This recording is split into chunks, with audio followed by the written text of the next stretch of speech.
Baik, bismillahirrahmanirrahim. Assalamualaikum warahmatullahi wabarakatuh. Waalaikumsalam. Selamat malam rekan-rekan semua ya yang saya hormati Bapak Ibu sekalian, terkhusus yang kami hormati ya dosen pengampu untuk mata kuliah tafsir dan ilmu tafsir yaitu Ibu dosen Aisyah Imani MPD. Di sini kami dari kelompok 8 ingin mempresentasikan tema metode tafsir ijmali yang mana presentasi ini kami buat untuk memenuhi tugas ujian akhir semester mata kuliah tafsir dan ilmu tafsir. Selanjutnya, saya di sini sebagai moderator. Pertama-tama kita bersyukur pada Allah Subhanahu wa taala yang mana telah memberikan kita nikmat kesehatan, kelupangan waktu sehingga kita dapat berkumpul di sini dalam presentasi metode tafsir ijmali. Lalu berselawat kepada junjungan alam Nabi besar Muhammad sallallahu alaihi wasallam yang mana dengan perjuangannya lah kita dapat merasakan indahnya iman dan Islam. Selanjutnya Bapak Ibu sekalian, di sini saya akan uh, memaparkan ya kajian utama daripada metode tafsir ijmali. Ya Bu, bisa diganti slide-nya.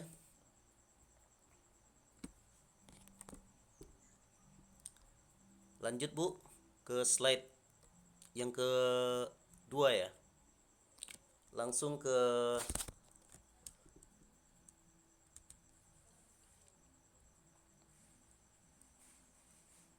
tujuan kajiannya Bu. Ke slide ketiga. Ya, baiklah. Adapun tujuan kajian pada metode tafsir ijmali yang pertama kami presentasi di sini ingin menjelaskan konsep dasar daripada prinsip-prinsip utama dalam metode tafsir ijmali, lalu mengidentifikasi kelebihan dan kekurangan metode tafsir ijmali secara komprehensif, lalu menganalisis penerapan metode ijmali dalam kitab klasik tafsir ya seperti kitab Al-Jalalain sebagai studi kasus representatif. Kemudian menilai relevansi dan kontribusi metode ijmali sebagai pengembangan ilmu tafsir di era modern. Lalu selanjutnya kami persilahkan kepada Ibu Farah Tafiani ya untuk melanjutkan presentasi mulai dari pengertian tafsir ijmali. Ya, kepada Ibu kami persilahkan dengan segala hormat. Baik, terima kasih Pak Ceka. Untuk selanjutnya yaitu pengertian tafsir ijmali.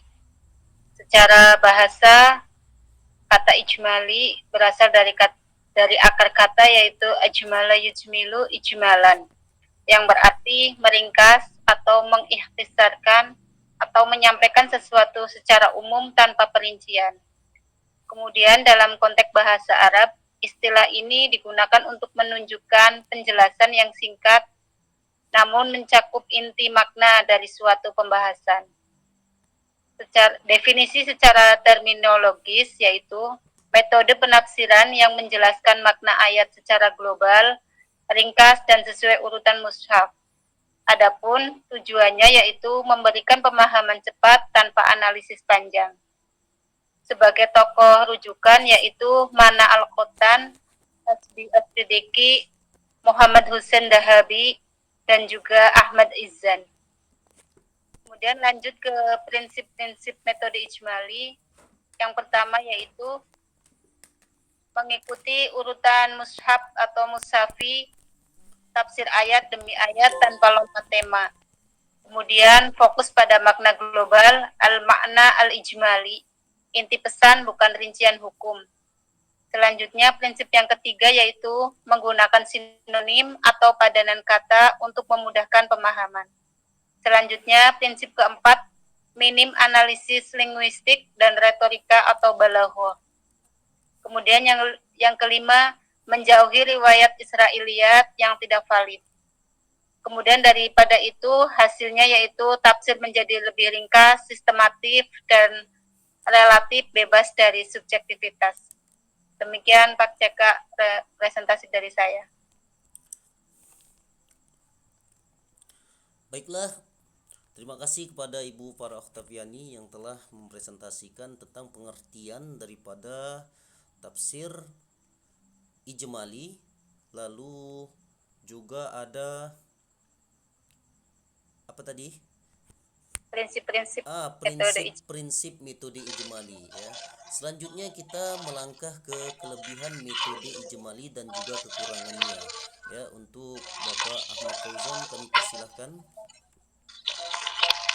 Ya, terima kasih Pak Jaka atas waktunya. Di sini saya akan membacakan kelebihan dan kekurangan dari metode ijmali.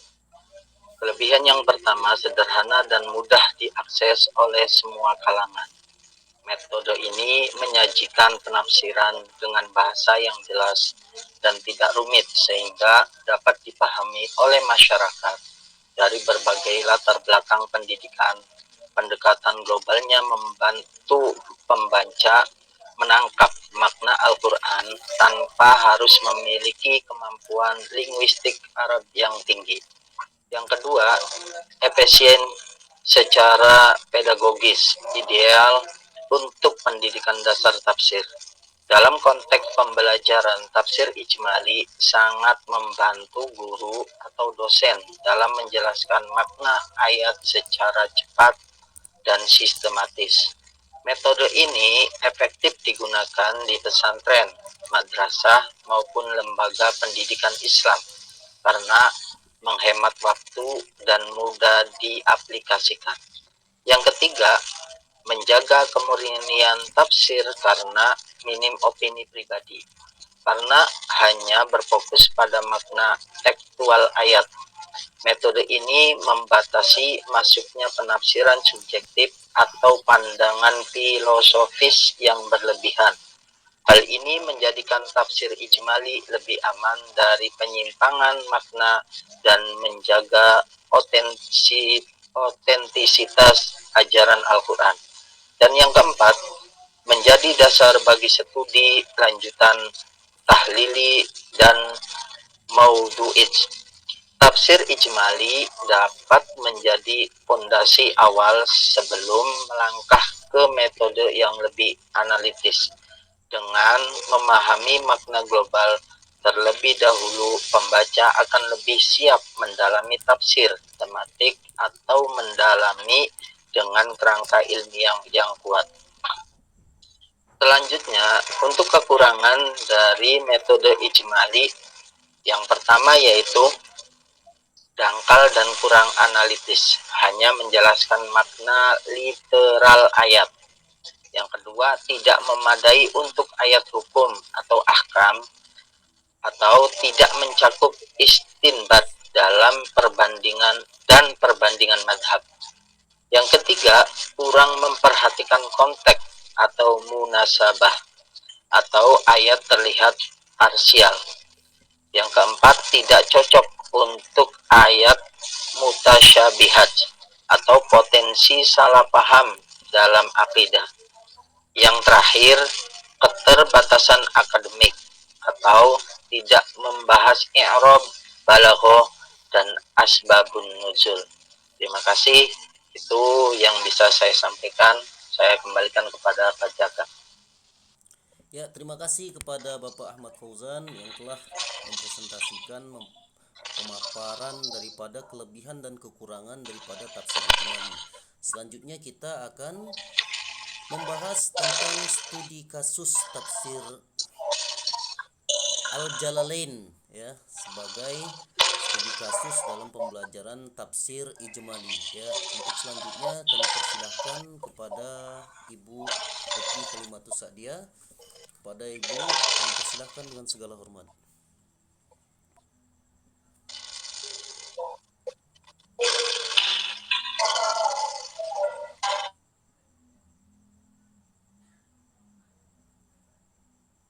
Ya, silakan Bu Lutfi. Ya, Pak. Baik Pak Jaka, terima kasih atas waktunya. Di sini saya akan menjelaskan yaitu tentang studi kasus tafsir Al-Jalalain. Untuk memahami bagaimana metode ijmali diaplikasikan secara nyata, kita bisa merujuk pada kitab legendaris yaitu Tafsir Jalalain. Kitab ini disusun oleh dua ulama besar yaitu Jalaluddin Al-Mahalli dan Jalaluddin Al-Asyuti. Ciri khas yang membuat kitab ini sangat populer adalah penafsirannya yang disisipkan langsung ke dalam ayat. Penjelasannya sangat fokus pada makna inti dan sengaja menghindari perdebatan rumit di bidang fikih maupun teologi. Sebagai contoh, ketika menafsirkan kata Al-Kautsar dalam surat Al-Kautsar ayat 1, kitab ini cukup menjelaskan secara lugas bahwa itu adalah nama sungai di surga. Begitu juga pada ayat tentang puasa, penjelasannya langsung merujuk pada puasa Ramadan. Inilah hakikat tafsir ijmali, yaitu ringkas, padat, dan langsung pada intinya.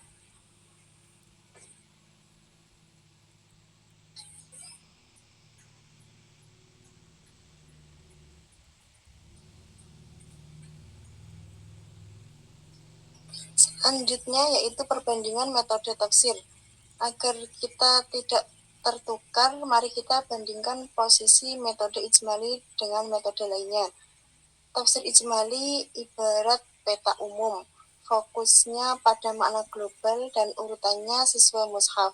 Kelebihannya sangat cepat dan mudah dipahami, meski kekurangannya adalah pembahasannya yang kurang mendalam atau dangkal. Yang kedua yaitu tafsir tahlili adalah kebalikannya. Ini merupakan analisis detail ayat demi ayat secara mendalam dan ilmiah. Namun bagi pemula mungkin akan terasa sangat rumit dan panjang. Selanjutnya yaitu tafsir maudhu'i yang memiliki pendekatan yang berbeda karena fokus pada tema tertentu, bukan urutan mushaf. Meskipun sangat komprehensif untuk menjawab satu topik masalah, metode ini biasanya cukup sulit untuk dipelajari oleh mereka yang baru mulai belajar tafsir.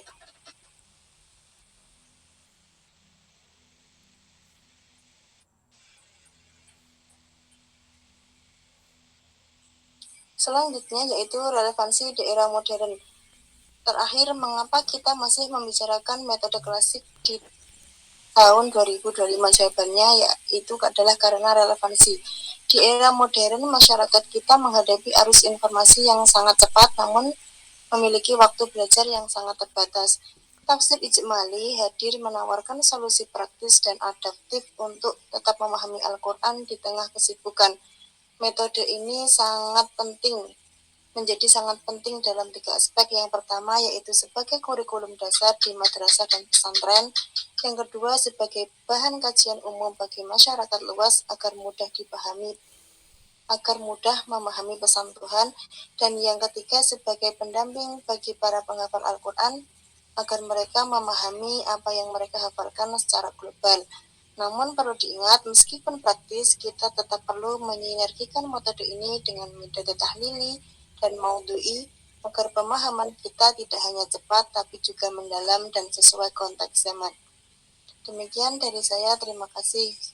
Untuk waktu selanjutnya kami kembalikan kepada Pak Jaka. Ya, terima kasih kepada Ibu yang telah menjelaskan tentang mulai dari relevansi ya, mulai perbandingan ya, kemudian relevansi daripada tafsir ijmali ya. Sebagai penutup daripada presentasi kali ini ya, kita akan mengambil sebuah kesimpulan ya, yang mana untuk tafsir ijmali, metode tafsir ijmali ya, adalah metode penafsiran daripada Al-Quran secara global, ringkas dan berurutan sesuai mushaf. Jadi ada poin-poin utamanya secara esensi ya, menjelaskan makna ayat secara padat dan lugas tanpa menghilangkan keaslian daripada pesan ilahiyah. Selanjutnya, secara fungsi strategis juga menjadi jembatan pemahaman bagi masyarakat luas, baik pendidikan ataupun pendakwah, karena sifatnya yang benar-benar praktis dan juga efisien. Contoh utama yang bisa kita ambil tadi dari kitab Tafsir Al-Jalalain karya Imam Jalaluddin Al-Mahalli dan As-Suyuti. Selanjutnya secara kedudukan ya, Yang mana metode tafsir ijmali ini bukan sekedar ringkasan biasa, melainkan pondasi dasar bagi pembelajar sebelum melangkah ke kajian yang lebih mendalam seperti metode tahlili atau analitis dan juga maudhu'i. Selanjutnya, sebagai penutup lagi ya, kami dari kelompok 8 ya mengenai tafsir ijmali, kami berharap materi ini tidak hanya menjadi tambahan nilai bagi kami, tetapi juga menjadi tambahan ilmu yang tentunya bermanfaat bagi kita semua dalam memahami Al-Quran secara lebih praktis namun tetap mendalam. Tafsir ijmali juga mengajarkan kita bahwa kerumitan bukan selalu syarat untuk sebuah pemahaman. Terkadang memahami secara global dan tuntas adalah langkah awal yang paling bijak sebelum kita menyelam lebih dalam. Nah, mungkin itu saja penjelasan dari kelompok kami soal tafsir ijmali. Singkatnya, tafsir ini adalah cara tercepat buat kita kenalan sama makna ayat secara utuh. Jadi, kalau diibaratkan sesuatu yang ringkas itu bukan berarti sesuatu yang kurang walaupun ringkas. Dan sesuatu yang global bukan berarti dangkal. Itulah keindahan tafsir ijmali. Mungkin ini saja pemaparan dari kami. Terima kasih atas perhatiannya. Kami tutup. Wassalamualaikum warahmatullahi wabarakatuh. Ya. Waalaikumsalam.